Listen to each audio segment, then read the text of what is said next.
खूप छान अशी मटकीची तर्री तयार केली आहे। तुम्ही भातासोबतही खाऊ शकता किंवा पोळी सोबतही खाऊ शकता किंवा मिसळ म्हणूनही खाऊ शकता। मटकीची तर्री खूप छान टेस्टी झालेली आहे, ते पण चुलीवरती मी तयार केली आहे किंवा मटकीचा रस्साही तुम्ही म्हणू शकता।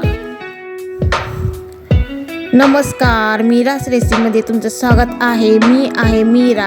आज चुलीवरती मटकीची तर्री केलेली आहे।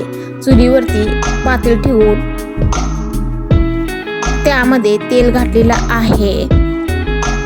तेल गरम झाल्यानंतर आपण कांदा घालणार आहोत। कांदा तेलावरती भाजून घ्यायचा, जास्त भाजत नाही, थोडाफार भाजून घ्यायचा। या सर्व साहित्य प्रमाण डिस्क्रिप्शन बॉक्स मध्ये आहे। थोडीशी हळद घालत आहे। आता कांदा लसूण चटणी घालत आहे, म्हणजेच माझा हा गरम मसाल्याची चटणी आहे। आता गरम मसाला घालत आहे।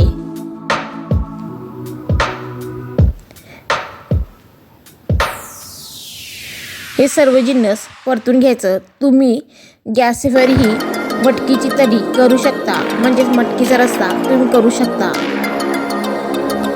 येथे मी वाटण तयार केलं आहे। खोबरं, आलं, लसूण आणि टोमॅटो असं हे वाटण आहे, ते मी घातलेलं आहे। आता सर्व जिन्नस मिक्स करून घ्यायचं आणि कच्चा पण राहणार नाही याकरता 5 मिनिटं भाजून घ्यायचं मसाला। आणि मटकीला खूप छान टेस्टी स्वाद येतो, याकरता आपण हे जिन्नस भाजून घेणार आहोत।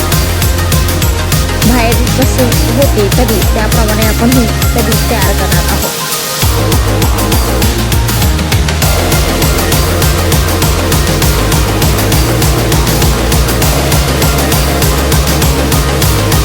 येथे मी मटकी उकडून घेतलेली आहे।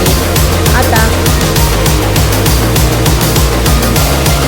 उकडलेली मटकी त्या पातेल्यामध्ये मी घालत आहे।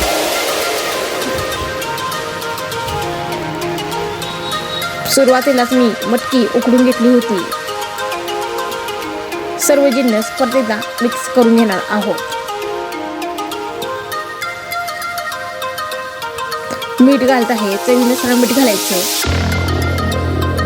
खूप छान टेस्टी अशी बाहेर कशी मिळते तर्री, त्याप्रमाणे आपण ही तर्री तयार करणार आहोत। आता पाणी घालणार आहोत, जेवढं आवश्यक आहे तेवढं आपण पाणी घालणार आहोत।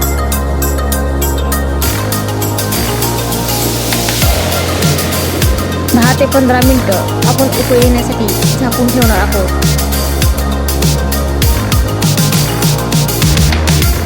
10 ते 15 मिनिटे आपली तर्री तयार होती। आता मी शेंगदाणे बारीक केलेले घालते।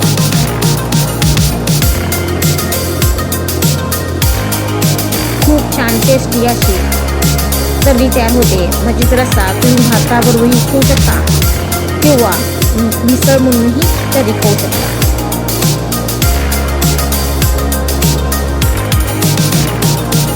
पाहू शकता आपल्या तर्रीला उकळी आलेली आहे। चुलीवरती छान टेस्टी झणझणीत अशी तर्री तयार होते।